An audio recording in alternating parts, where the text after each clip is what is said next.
Attention, konten ini hanya untuk menambah wawasan kita. Jika ada kesamaan tokoh, watak, atau perilaku, tidak bermaksud untuk mengcopyright. Enjoy please. Selamat menonton. Kembali lagi bersama saya membahas literatur Asia Selatan dalam sejarah. Perkenalkan, nama saya Raja Dulasmana dari kelas E reguler 2020 dengan dosen pengampu Paricu Sidik, SPD MPD, Fakultas Ilmu Sosial, Pendidikan Sejarah, Universitas Negeri Medan. Sebelum kita nonton videonya, jangan lupa like, komen, dan subscribe. Jangan lupa hidupkan tombol notifikasi agar kalian tahu video terbaru dari kami. Bye, check it out.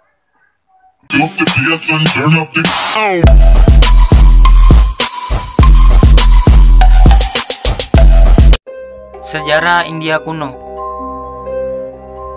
India berasal dari sebuah nama yang berasal dari bahasa Yunani. Nama tersebut merupakan istilah asli bangsa Yunani yang kemudian mempergunakannya untuk suatu wilayah luas yang akhirnya digenangi oleh Sungai Indus. Sejak itu penduduk dan tempat tersebut disebut India. Bentuk wilayah India mirip dengan jajaran genjang yang sangat besar. Suatu daerah kira-kira 1.575.000 mil persegi dan berpenduduk lebih dari 700 juta. Ada beberapa sejarah India kuno, diperlukan beberapa sumber yang harus dipercayai kebenarannya, yaitu 1. Berita-berita dari orang asing. 2. Peninggalan dari zaman purbakala. 3. Tradisi yang terdapat dalam adat istiadat di India asli. 4. Tulisan-tulisan para penyair India atau bangsa asing. Perkembangan agama Hindu. Sistem kasta yang lahir karena ulah bangsa Arya yang merasa lebih mulia daripada bangsa Dravida, India akhirnya menjadi darah daging dalam ajaran Hindu.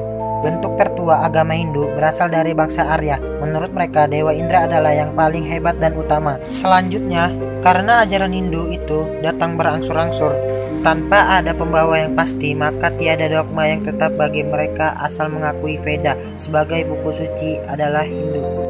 Pemikiran orang Hindu didasari oleh 1. Kitab suci Veda atau pengetahuan. 2. Brahmana. 3. Kitab-kitab Upanishad. Kebudayaan lembah Sungai Indus. Kebudayaan lembah Sungai Indus tidak berdiri sendiri, melainkan berlatar belakang kebudayaan lain. Sedangkan penduduknya berperadaban umum sama dengan Sumeria dan Babilonia. Mereka ahli dalam pembuatan barang dari batu dan logam. Mereka juga mulai mengenal huruf piktograf, huruf yang terdiri dari gambar yang berbentuk binatang seperti ikan-ikan kecil dan lain-lain. Ternyata kebudayaan lembah Sungai Indus lebih tinggi daripada kebudayaan Eropa pada zaman yang sama. Lahir dan berkembangnya agama Buddha.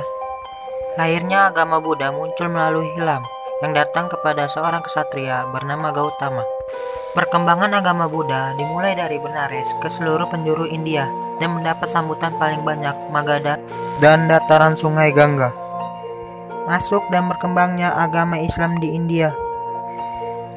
Agama Islam masuk ke India melalui saudagar-saudagar Islam yang datang ke India hendak berniaga. Agama Islam sendiri mulai berkembang ke barat dan timur sejak pemerintahan Khalifah Ur-Rasyidin.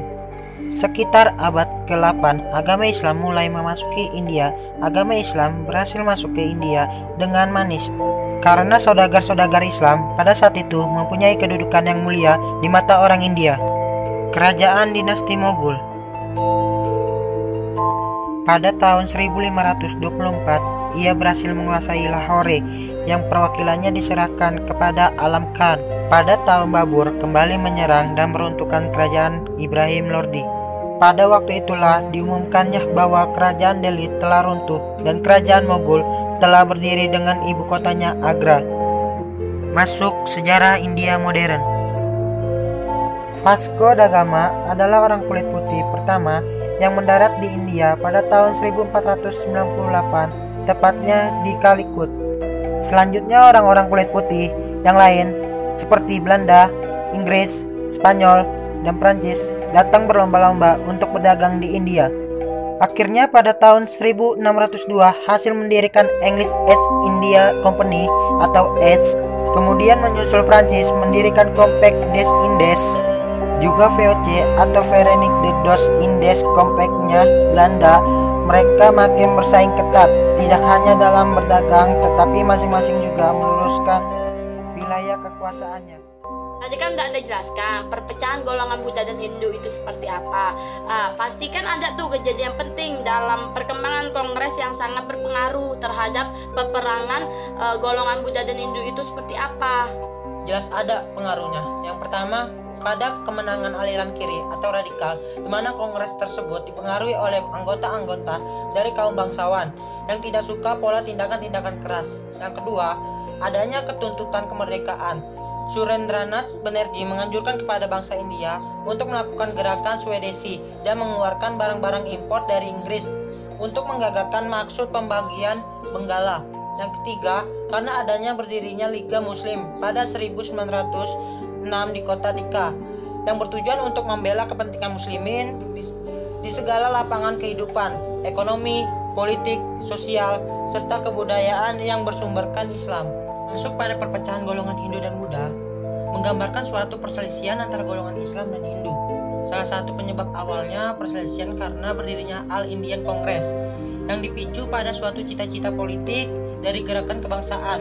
Telah mulai terumuskannya dengan lebih jelas, yaitu suatu cita-cita yang memegang kekuasaannya tunggal atas nasib bangsa India oleh bangsa India sendiri melalui pemerintahan yang dibentuk di dalam negara yang merdeka.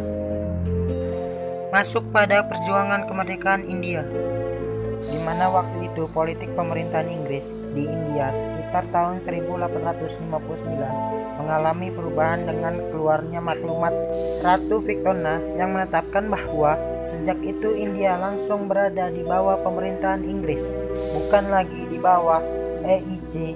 Mulai tahun 1861, Raja Muda dalam menjalankan pemerintahan sehari-hari dibantu oleh sebuah dewan legislatif dan badan eksekutif, sedangkan anggota-anggotanya dari golongan Bumi Putra setiap tahun bertambah terus.